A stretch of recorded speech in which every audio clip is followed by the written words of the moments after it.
Bismillahirrahmanirrahim. Assalamualaikum warahmatullahi wabarakatuh. Saudaraku, sekarang fokuskan perhatian Anda. Apakah Anda sedang terperangkap, merasakan himpitan masalah finansial, tekanan batin, atau kebuntuan hidup yang begitu gelap dan menyesakan, seolah berada di titik terdalam, tanpa tahu di mana arah cahaya? Jika kondisi ini familiar, ketahuilah, Anda sedang berada di momen yang sangat spesial. Hari ini, kita akan membuka selubung rahasia doa Nabi Yunus. Sebuah kunci spiritual yang diturunkan langsung oleh Allah Subhanahu wa Ta'ala melalui pengalaman seorang nabi yang terhimpit. Ini bukan sekadar doa yang kita ucapkan di lisan, melainkan sebuah mekanisme keluar tak terduga dari segala bentuk kesulitan dan penjara batin. Sebuah formula yang melampaui logika duniawi. Jadikan hati dan pikiran Anda hadir seutuhnya. Kita akan menggali doa ini dari 3 tingkatan: syariat, lafaz, hakikat, makna, hingga ma'rifat, penghayatan tertinggi. Ini adalah kajian yang akan mengubah cara Anda melihat masalah. Janji saya, tonton sampai selesai. Di bagian akhir kita akan membahas faktor penentu yang paling krusial, maqam, tingkatan spiritual Anda saat mengucapkannya. Maqam ini yang akan menentukan seberapa cepat pertolongan ilahi itu akan datang dan dari mana arahnya yang tak pernah Anda duga.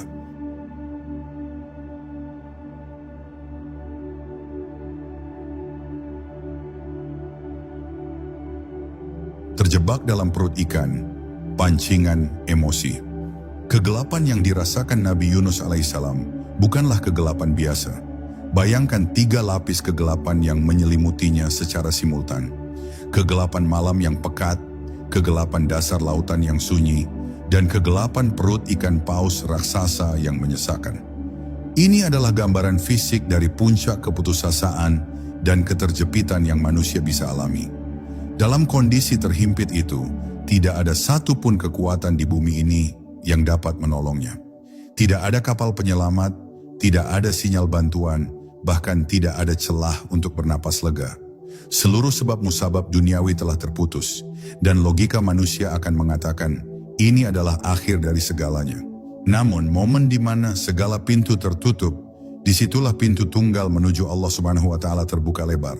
Keterjepitan Nabi Yunus alaihissalam adalah titik balik, bukan titik akhir, yang menjadi pelajaran abadi bagi seluruh umat manusia hingga hari kiamat. Kisah ini memberikan kita sebuah pemahaman mendalam tentang ketuhanan, bahwa kekuasaannya mampu bekerja di luar ruang, waktu, dan hukum alam. Ia mampu menjadikan perut ikan yang seharusnya menjadi kuburan sebagai tempat lahirnya sebuah mukjizat dan pertobatan. Saat kita merasakan tekanan dalam hidup, entah itu tekanan ekonomi, kesehatan, atau batin, kita sesungguhnya sedang berada di dalam perut ikan kita sendiri. Situasi ini dirancang bukan untuk menghancurkan, melainkan untuk memaksa kita melihat ke satu-satunya sumber kekuatan yang hakiki. Maka kuncinya bukan mencari jalan keluar duniawi yang mustahil, tetapi mencari kunci spiritual yang telah diwariskan dari pengalaman sang nabi. Doa ini adalah respons spiritual terbaik terhadap krisis eksistensial. Mari kita selami lebih jauh apa yang membuat lafaz yang diucapkan Nabi Yunus alaihissalam di tengah gelapnya penderitaan itu memiliki daya ledak pertolongan yang luar biasa. Doa ini adalah wujud nyata dari pengembangan diri tertinggi dalam kondisi terendah.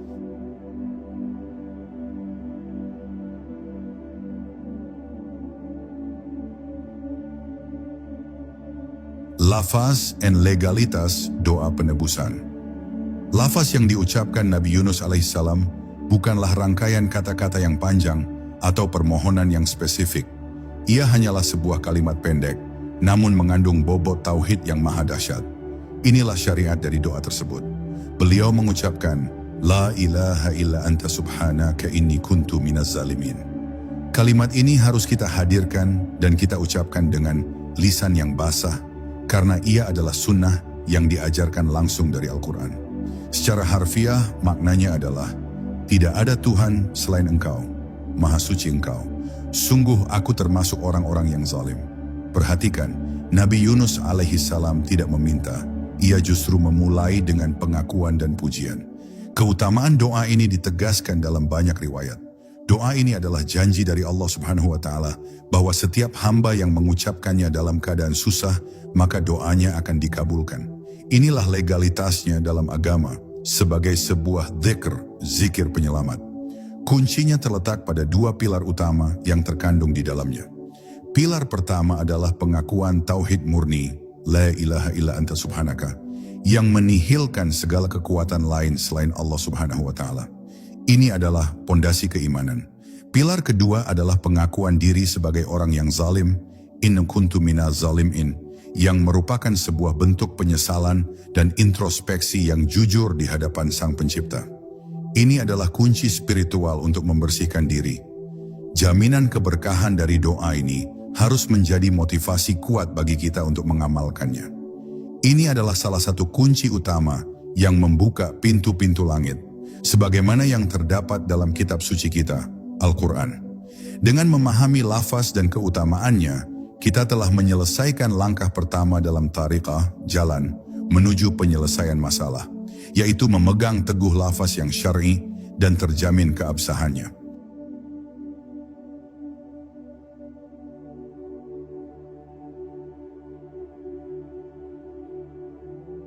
Menihilkan harapan selain Allah. Mari kita masuk ke level hakikat, yaitu makna terdalam dari kalimat La ilaha illa anta.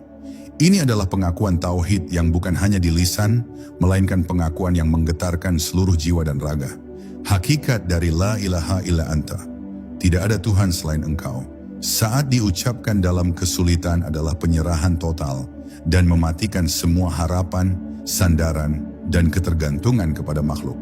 Ini adalah bentuk ketuhanan yang murni. Ketika Nabi Yunus alaihissalam berada di perut ikan, beliau tahu bahwa kekuasaan manusia, bahkan para raja dan bala tentara, tidak akan mampu membelah lautan dan menyelamatkannya dari dalam tubuh makhluk hidup. Harapan kepada makhluk sudah nol. Saat harapan kepada makhluk menjadi nol, barulah terjadi pengaktifan penuh terhadap kekuasaan Sang Khalik. Hakikat dari kegelapan adalah bahwa ia memaksa retina hati kita untuk hanya melihat dan mengakui cahayanya semata. Pengakuan tauhid dalam kondisi terjepit ini adalah sumber utama ketenangan batin. Sebab jika semua masalah ada di tangannya dan dialah satu-satunya yang maha kuasa, lantas mengapa kita harus cemas berlebihan? Kekuatan kekhawatiran sirna seketika. Inilah energi positif yang sejati. Energi yang lahir dari kepastian bahwa segala sesuatu berada dalam genggamannya dan hanya dialah yang mampu memutarbalikkan takdir. Ini membebaskan kita dari stres dan ilusi kendali. Maka saat Anda mengucapkan La ilaha illa anta, biarkan hati Anda bersaksi bahwa tidak ada dokter, tidak ada atasan, tidak ada uang, dan tidak ada manusia yang mampu menyelesaikan masalah Anda, kecuali atas izin dan kekuasaannya.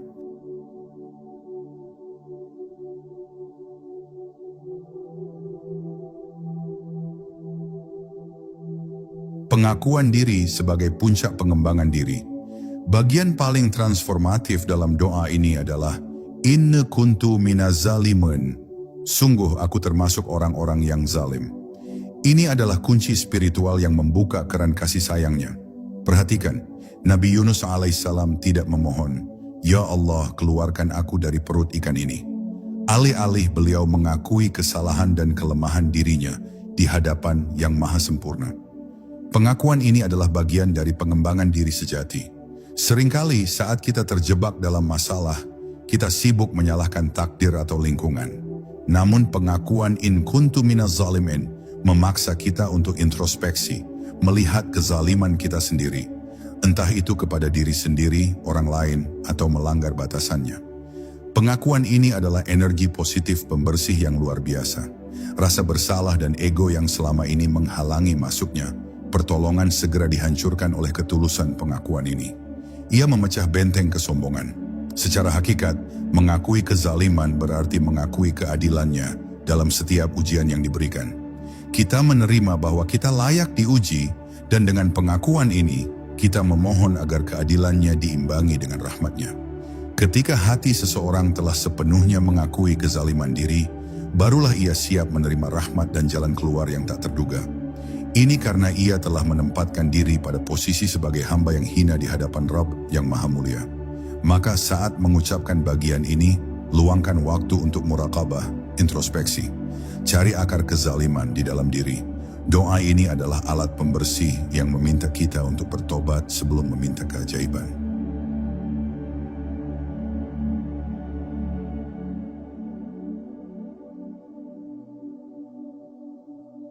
Ma'rifat tertinggi dalam ujian. Di antara dua pilar utama doa ini, terselip satu kata yang menunjukkan tingkatan ma'rifat, penghayatan ketuhanan, tertinggi, yaitu subhanaka, maha suci engkau. Mengucapkan subhanaka di tengah kegelapan perut ikan adalah puncak dari husnuzan, prasangka baik, kepada Allah Subhanahu wa Ta'ala.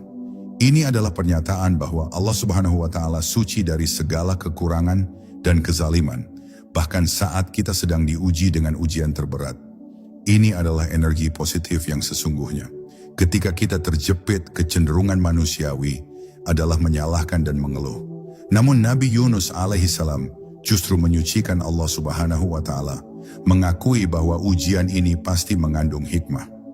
Makam spiritual ini mengajarkan kita bahwa ujian tidak mengurangi sedikit pun kesempurnaannya atau keadilannya. Justru ujian itu menjadi saksi kebesaran dan kekuasaannya. Hati yang menyucikannya di saat susah adalah hati yang telah mencapai tingkatan tertinggi. Ketika Anda menyucikannya, Anda secara tidak langsung menafikan segala bisikan setan atau hawa nafsu yang mengatakan bahwa Allah Subhanahu wa Ta'ala tidak peduli atau berlaku tidak adil. Ini adalah perlawanan spiritual terhadap keputusasaan. Seorang hamba yang telah mencapai ma'rifat ini tidak hanya meminta solusi, tetapi ia menikmati kebersamaan dengan Allah Subhanahu wa Ta'ala, bahkan di tengah masalah. Ia memahami bahwa tempat terdekat seorang hamba dengan Tuhannya adalah saat ia bersujud dan mengakui kelemahan. Maka ketika Anda mengucapkan subhanaka, rasakan hati Anda bersaksi, "Ya Allah, Engkau Maha Suci. Meskipun aku tidak mengerti mengapa aku diuji, aku yakin kehendak-Mu adalah yang terbaik dan yang paling adil."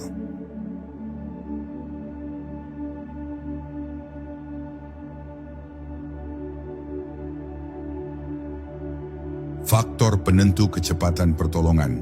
Pertolongan Allah Subhanahu wa Ta'ala tidak hanya datang karena lafaz yang benar, tetapi juga karena maqam, tingkatan spiritual, hamba yang mengucapkannya. Maqam inilah yang menentukan kecepatan pertolongan itu datang. Maqam syariat, tingkatan lisan, adalah saat kita hanya mengucapkan doa ini karena diperintahkan, tanpa penghayatan mendalam. Doa ini tetap baik, tetapi kekuatannya terbatas karena ia hanya menyentuh permukaan. Maqam hakikat, tingkatan akal hati, adalah saat kita memahami makna tauhid dan pengakuan dosa secara sadar. Doa di maqam ini mulai memiliki kekuatan, sebab ada kesadaran batin yang menyertainya. Ini adalah langkah awal dalam tariqah. Maqam ma'rifat, tingkatan penyerahan total, adalah maqam tertinggi, di mana hati sepenuhnya menyucikan Allah Subhanahu wa Ta'ala, mengakui kelemahan, dan pasrah total terhadap kehendaknya. Pertolongan darinya paling mungkin datang dengan cepat di makam ini. Pertolongan Nabi Yunus alaihissalam datang bukan hanya karena lafaz, tetapi karena kesungguhan dan keikhlasan ma'rifat beliau yang mencapai puncaknya di tengah kegelapan total. Beliau tidak meminta, tapi menyerah total. Saat kita mengamalkan doa ini, kita harus berusaha menaikkan makam kita dari sekadar lisan ke hati yang penuh keyakinan. Ini adalah proses pengembangan diri yang terus-menerus. Oleh karena itu, sebelum Anda mengucapkan doa ini, berhentilah sejenak. Sadari di mana Anda berada, sadari siapa yang Anda panggil, dan hadirkan hati Anda seutuhnya. Inilah rahasia batin yang seringkali terlewatkan.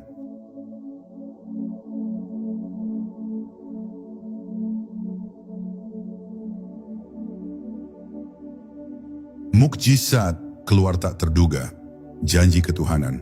Salah satu janji utama yang terkandung dalam doa ini adalah mendapatkan jalan keluar tak terduga. Ini adalah manifestasi dari ketuhanan yang melampaui segala hukum alam dan logika manusia. Keluar tak terduga berarti pertolongan Allah Subhanahu wa Ta'ala akan datang dari arah yang tidak pernah kita prediksikan, tidak pernah kita rencanakan, dan mungkin saja terlihat mustahil secara akal. Bagi Nabi Yunus alaihissalam, jalan keluar yang logis adalah kapal penyelamat. Namun Allah Subhanahu wa Ta'ala justru memerintahkan ikan paus untuk memuntahkannya ke daratan yang aman. Ini adalah mukjizat yang tidak terduga. Dalam hidup kita, masalah finansial mungkin berharap diselesaikan dengan kenaikan gaji.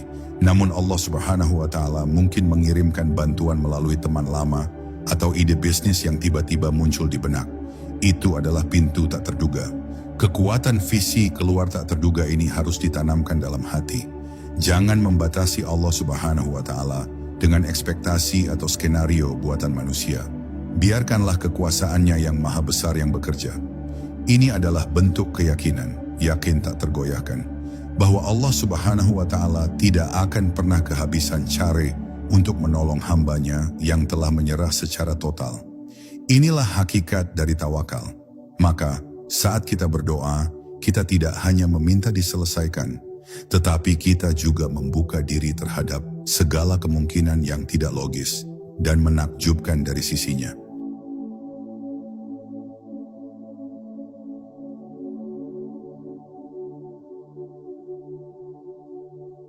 Menghadirkan totalitas, khusyuk. Doa ini perlu dihidupkan dengan panduan praktis agar tidak hanya menjadi rutinitas, tetapi sebuah ritual spiritual yang kuat. Langkah pertama adalah menghadirkan totalitas, khusyuk. Khusyuk bukanlah hanya ketenangan fisik, tetapi kehadiran hati yang penuh saat mengucapkan setiap lafaz. La ilaha illallah. Anda harus diucapkan dengan perasaan bahwa Anda sedang meninggalkan semua sandaran dunia. Saat mengucapkan subhanaka, rasakan kemuliaan dan kesucian Allah Subhanahu wa Ta'ala sedang menyelimuti Anda, menghilangkan segala pikiran negatif dan kekecewaan terhadap ujian. Ini adalah proses penyucian batin. Dan yang paling penting saat mengucapkan inna kuntu minaz zalimin, hadirkan air mata atau setidaknya getaran penyesalan yang jujur di hati. Inilah saat Anda melepaskan beban kesalahan kepada Allah Subhanahu wa Ta'ala. Khusyuk ini memastikan bahwa doa Anda bukan sekadar suara yang keluar dari tenggorokan, melainkan energi getaran hati yang langsung menembus langit. Doa tanpa kehadiran hati hanyalah formalitas. Untuk membantu mencapai khusyuk, pilih waktu dan tempat yang tenang. Matikan gawai Anda, ambil posisi duduk terbaik Anda, dan fokuslah pada makna setiap kata. Jadikan doa ini sebuah dialog yang intim. Pengamalan doa ini secara totalitas adalah praktik terbaik dari pengembangan diri karena ia melatih hati dan akal untuk fokus pada satu tujuan, penyerahan diri dan pengakuan keagungan ilahi.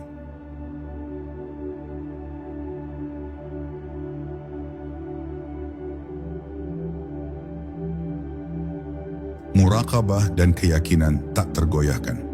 Dua kunci praktis yang tersisa untuk memaksimalkan doa Nabi Yunus alaihissalam adalah muraqabah, introspeksi, dan keyakinan tak tergoyahkan. Muraqabah adalah proses mengawasi dan meneliti batin. Sebelum dan sesudah mengucapkan doa ini, luangkan waktu untuk mencari kezaliman diri Anda. Mengapa ujian ini datang? Apakah ada sikap, ucapan, atau perbuatan yang melanggar ketentuannya? Pengakuan dosa yang diikuti muraqabah akan memberikan efek ganda. Anda tidak hanya meminta ampunan atas masa lalu, tetapi juga berkomitmen untuk perbaikan di masa depan. Ini adalah esensi dari tariqah, jalan penyucian diri. Kemudian tanamkan keyakinan tak tergoyahkan. Berdoalah dengan yakin bahwa pertolongan pasti akan datang. Jangan berdoa dengan rasa cemas atau coba-coba, karena itu sama saja meragukan kekuasaannya. Keyakinan ini adalah energi positif terkuat. Ketika Anda yakin, Anda memancarkan frekuensi yang selaras dengan janji Allah Subhanahu wa Ta'ala. Doa yang lahir dari keyakinan penuh akan mendapatkan sambutan yang cepat dari langit. Keyakinan ini harus tetap teguh, bahkan ketika jawaban yang Anda harapkan belum juga terlihat. Ingatlah, Allah Subhanahu wa Ta'ala akan memberikan jalan keluar yang terbaik dan bukan selalu jalan keluar yang kita inginkan. Jadikan doa ini sebagai rutinitas yang dihidupkan oleh muraqabah dan ditopang oleh keyakinan, bukan sekadar pelarian saat sedang panik. Inilah yang membedakan seorang pencari hakikat dari seorang yang hanya menjalankan syariat.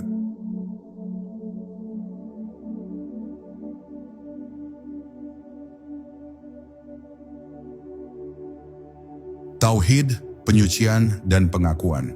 Sebagai bab penutup dari kajian ini, kita tegaskan kembali formula spiritual yang terkandung dalam doa Nabi Yunus alaihissalam, yaitu kombinasi sempurna dari 3 elemen utama. Pertama, tauhid, kekuatan, diwakili oleh la ilaha illa anta. Ini adalah sumber energi utama, yaitu keyakinan bahwa hanya Allah Subhanahu wa Ta'ala yang memiliki kekuatan mutlak untuk mengubah nasib. Inilah fondasi ketuhanan. Kedua, penyucian, energi positif, diwakili oleh Subhanaka. Ini adalah tindakan membersihkan hati dari buruk sangka terhadap takdir dan mengarahkan semua fokus kepada kesempurnaannya. Ini adalah praktik ma'rifat tertinggi. Ketiga, pengakuan diri, pembersihan dosa. Diwakili oleh inna kuntu minaz zalimin. Ini adalah alat pembersih yang menghancurkan ego dan menghilangkan penghalang terbesar antara hamba dan Tuhannya, yaitu dosa dan kesombongan. 3 elemen ini bekerja secara sinergis, menciptakan resonansi spiritual yang tidak tertandingi. Doa ini bukan hanya untuk meminta diselamatkan, tetapi untuk menyatakan kembali status kita sebagai hamba yang lemah dan membutuhkan kasih sayangnya. Inilah sebabnya mengapa doa ini efektif.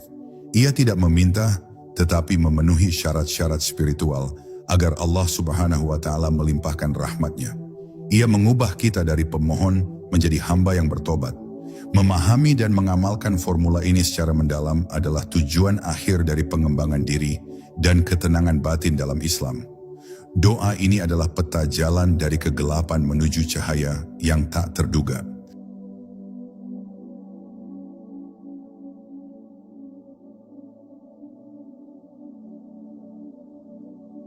Saudaraku, ingatlah selalu, kegelapan perut ikan itu nyata, tekanan masalah yang Anda hadapi hari ini pun nyata, tetapi cahaya tauhid dan kasih sayang Allah Subhanahu wa Ta'ala jauh lebih nyata dan lebih besar dari segalanya. Masalah Anda, sebesar apapun itu, tidak akan pernah lebih besar dari kekuasaan dan kemurahan Allah Subhanahu wa Ta'ala. Kuncinya telah diberikan, tinggal bagaimana Anda menggunakannya dengan sepenuh hati, sepenuh akal, dan sepenuh jiwa. Tantangan spiritual. Mulai hari ini, jadikan doa ini senjata utama Anda. Saya tantang Anda untuk mengamalkannya 40 kali sehari selama 1 minggu, dengan khusyuk, muraqabah, dan keyakinan. Rasakan pergeseran energi positif dalam diri Anda. Call to action. Tulis Alhamdulillah di kolom komentar di bawah jika Anda siap menjadikan rahasia doa Nabi Yunus ini bagian dari makrifat dan tarikah spiritual Anda. Bagikan video ini kepada 1 orang yang menurut Anda sedang berada di perut ikan masalahnya. Jika Anda ingin mendalami lebih jauh tentang makam sabar dan hakikat tawakal sebagai pasangan sempurna dari doa ini, silakan tonton video kami selanjutnya di link yang ada di deskripsi. Sampai jumpa di perjalanan spiritual berikutnya. Wassalamualaikum warahmatullahi wabarakatuh.